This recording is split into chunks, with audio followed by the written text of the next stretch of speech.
Awesome. Okay, look, let's start at the start. Actually, bugger it. Let's start with what I want to talk about. Dude, Geppetto's Scarecrow is the coolest song you've ever written. Let's talk about it. Uh, Cool. Thank you. yeah, mate. Take me through it. Take me through the genesis of it. Did it start with a little riff? What was the spark? Pretty much the music from start to finish was pretty much written by our bass player, Owen Spratling, and it was sort of like a late contender to the record. It seems to be a common theme with Frankenbok. Like the best song seems to be the one that comes at the last moment, the 11th hour. So yeah, Owen's got a bunch of songs really, and one of those was that, and yeah, we loved it. It was really cool. It was pretty much written as it was from start to finish, and we didn't really refine anything. I think we just put that little drum intro at the start from Tommy. And then I had the lyrics laying around from another band that I joined a couple of years ago that didn't quite work out. I got heaps of lyrics because I've joined a few bands between Five Star and Frankenbok that obviously didn't work out. So I've got about 2 albums worth of material in lyrics just laying around, so ready to go. And luckily enough, it just kind of worked. And then, yeah, I love the song. I really, it's a direction I'd love to take the band in. All the songs on the record are a bit different. But yeah, and then we got Mark Whitworth, the old Five Star Prison Cell drummer, and X's for Eyes to do the film clip for us, and it all just kind of worked. Yeah, Mm. Oh, God, I love him to bits. That first X's for Eyes album, yeah. like, was kind of terrifying. Mark Whitworth is one of the best guys I know, and unfortunately one of my good friends that I don't see enough of. And he has very little to say, but when he opens his mouth, the most profound stuff comes out. He's quite well read, he's creative. He's an amazing drummer. Like I think Lucas Stone once said, because they used to play together in a band called Tension. Lucas Stone just said once that Mark takes your song and writes another song on top of it with drums, and he's just brilliant. You know, I'd love I to. like that. Yeah, Um, and it's interesting that you said, that Geppetto Scarecrow was written by the bass, because the bass, there's just some really amazing bass tone right at the start that kind of reminded me a little bit of Shane Embry or something. I don't know, there's something really just yeah, tickled me. It's the thing that it was the same thing that I was very late climber to Death Clock and Metalocalypse. We yep, literally yep. interviewed Brendan Small, and I still had watch Metalocalypse on my to-do list. So I had met the man before I became a fan of his thing. And I Oh, still, it's a great cartoon. It's so funny. It's so ludicrous. Yeah, it's but what unreal. got me was the original was the song Ghost Queen, which just has this amazing bass, solo that sounds like Shane Embry hitting something with a fucking hammer, hitting a cable with a hammer. I was like, oh. Yeah, well, I love Owen's bass playing. Like Owen's actually a guitarist first, but when he joined Frankenbok, he joined as the bass player, and yeah, he's amazing. His other band, Decrepit Sun's really cool too. We've put links up on the Frankenbok website if people want to check that out. But yeah, no, he's great. He's one of the big reasons I sort of when I got asked to rejoin was to come back. Like as is great as has been there from day dot to now, but Tommy and Owen have certainly taken the Bok to a new level. I think it's really cool. Like because they bring all this diversity to the band now, and it reminds you a lot of my old band Bacterium crossed with Five Star as well, but a little bit more easier to digest, I think. So yeah. You know what's wild? We took last time I saw Frankenbok, I was taking photos of you guys at Necrosonic. Mm. I'm going to the Dead of Winter Festival today, and the stage that you played on is the Sense Music Media stage. We have Oh had a wow. fucking stage named after us. I am. No, you guys are awesome. You guys are doing some really great work up there, supporting all the local stuff, and obviously getting onto the international stuff too. Like, I've always been grateful for everything you guys have done to help and support us. So yeah, Yeah, power to no. you. Look, apologies. Look, I have been slow getting on the Arriba War Honkle, but there's been a lot on, and I've just been going through some shit. What? Let's talk about the title, because the title is amazing, and as soon as I read it, I was like, "Yep, that sounds like Adam Glynn." Where did the Arriba War Honkle? Where did that come from? It was a working title for one of the songs, but then that song obviously got changed, and then I still liked the title. I thought it was really colorful and interesting and open to interpretation. For a while, I didn't really have a clever answer as to why it was called what it was, but I think everyone has their own reason, but to me, the album kind of sounds quite. It has like a real celebration, very high vibe kind of vibe to it. It's like very energetic. The songs make you kind of want to tap your feet and that. So yeah, it's like an aggressive celebration of stupidity. That's what I've summed it up to mean. But I like that the title's colorful. It's open to interpretation. And it's War Honkle is something that our guitarist Aaron Butler says as well. Like he calls everything wall honkles and stuff. So I kind of there was a bit of a play on that as well because I remember a lot of the ideas for this album came from me and as I was sitting around just talking crap over drinks or having a joint or something, and then yeah, and I was like, cool, we should do a song about that. That's cool and whatnot, and yeah, it just turned out how it did. Yeah, so yeah, all the songs have these weird little stories from how they formed. Yeah. If you saw my hands just slowly moving during that, it was because I just realized you gave me the quote for the article. An aggressive celebration of stupidity. I reckon that is going to look, I could bang that up underneath the FRANKENBOK logo and make that look very on brand for you. Well, yeah, we wanted to make a sorry.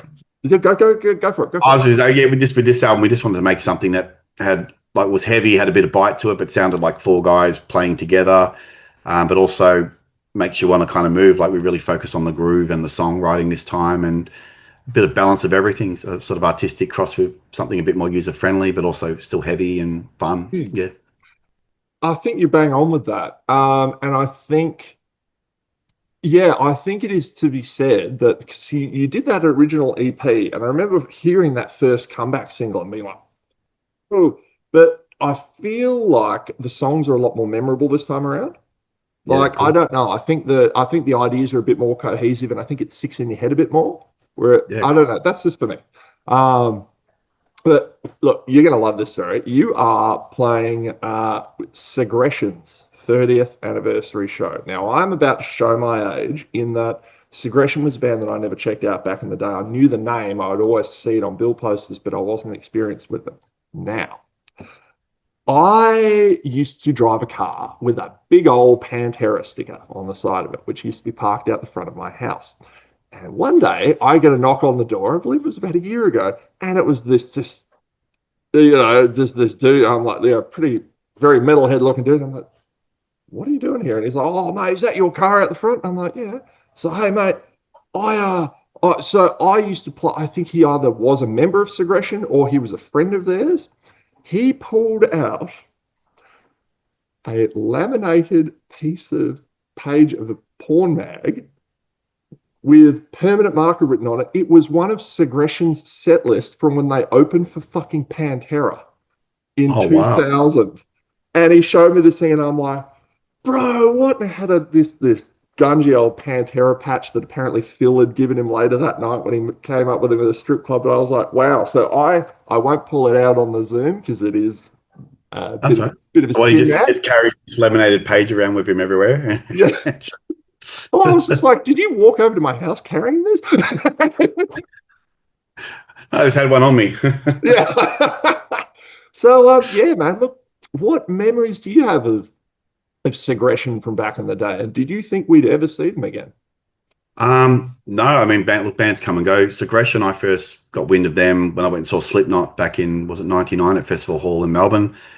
Them and the Wolves were the support bands for them. And then Segression was the first, from memory, they were the first band to be signed to the Roadrunner sub-label Dark Carnival, because obviously because of Slipknot's success, Roadrunner saw this potential to maybe help out Aussie bands. So Segression, us, the Wolves, and Dreadnought were the four bands that got signed to that label. And yeah, that's how we got kind of wind of them. And then I think we did a show with them in Dandenong.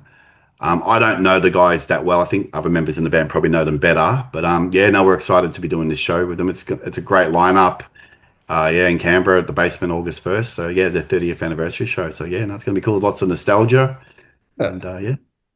I remember because I was first a music journo between '05 and '08 in Tasmania for a street press. And I remember dealing with a guy at Roadrunner Records, older guy, grey hair with a Scottish accent or something. Is that a Bob? I think so. Yeah, I Yeah, can remember dealing with someone who was Scottish or Irish or someone at Roadrunner. I think it was Bob. Yeah, I remember Bob. Yeah, they're great Yeah, people at Roadrunner. Very, yeah, they worked for Frankenbok back in the day. So yeah. yeah. Now, look, obviously, in addition to Frankenbok, yeah, as we said, your old band Five Star Prison Cell has had the zombie dust sprinkled on it. Kent's specialty. What can you tell us about this? Well, yeah, last year for Necrosonic, FRANKENBOK played, but that's because Kent wanted Five Star to resurface, and I didn't think it'd be possible. Everyone's moved on doing different things. Our bass player doesn't even live in the same state anymore. But I sort of said to him, "Oh well, Five Star probably gone, but I'm back in Frankenbach. Would you have us?" And he goes, "Yeah, cool." And so and I mentioned it to the guys, and I said, "Well, Kent was willing to put us up if you wanted to do it." And then he asked us again, and the guys like, "Yeah, let's just make it work." So yeah, we're just going to come back for this one show. We've organised a bunch of limited edition merch, which that's been shut off now, but some really cool stuff. Mark Whitworth, the drummer, has been taking care of everything really. The guys have been rehearsing. I've been to one or two rehearsals, and yeah, it sounded great. It's like we never left each other. So it's sounding really cool and really heavy, and I found a new appreciation for it. Yeah, I'm really excited to get up there and play with the guys. So yeah, it's and then there's talk about, obviously I don't think we'll play much, but there's talk about perhaps remaining what we originally were going to be, a recording project. So we'll see what happens, but hopefully there'll be some new Five Star stuff getting recorded and put out. But we'll have to see Nice. how that works. Yeah. Oh, I'd love to keep working with the guys.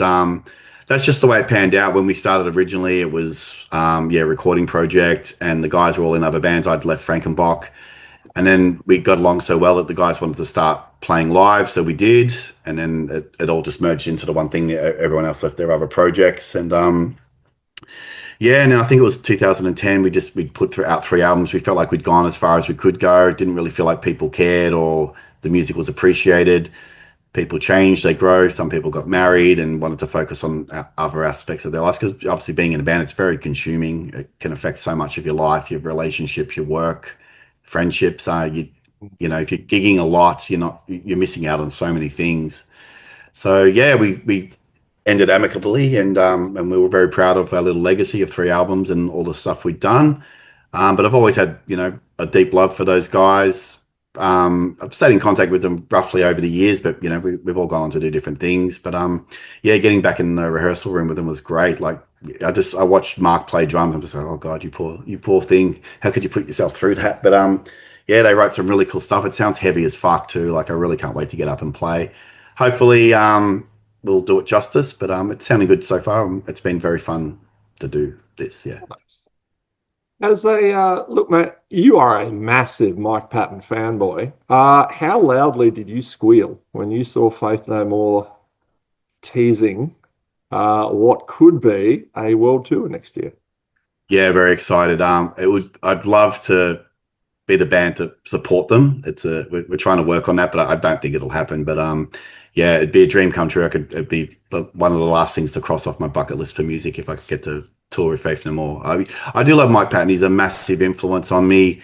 I think in the later years I've tried to find my own voice, but he certainly taught me experimentation, versatility. That it's not all just about having talent, even though he's an extremely talented vocalist. What I got from albums like Angel Dust is it's about ideas. Like, and I really love the whole personification thing. I loved that, like, circa 95, he'd put out an album like King for a Day, for a Lifetime, and then Disco Volante, and you're listening to it going, you can tell it's him, but is it the same guy as well? Like, he just Yeah. such broad range and, musical spectrum, and yeah, just amazing. Yeah, he's just a massive influence to me. Yeah, absolutely. Along with many other vocalists, but I guess, some people wear their influences more on their sleeves than others, and I've been dubbed the Mike Patton tryhard over the years, but I'm proud of my Uh, influence of him. I'd rather say I'm influenced by someone like him than other people who I won't mention. But you know, Mate, days of the week ends with the sounds of fireworks. Now, mate, I'm 40 years old this year. I have the faintest memories of Cracker Night as a kid growing up in Tasmania. Did you manage to get your hands on some, or is that a bit of canned audio? a bit of canned audio, yeah, Oh. yeah. I know they're illegal, so yeah. Yeah. Mate, this has been rad. I am, yeah, about to go watch people on a stage with my name on it. So fucking go me. Be good to yourself, and I will see you up here for Frank for Five Star. And yeah, mate, well done on the Arriba War Honkle. Fucking Thanks, great. man. Appreciate your time.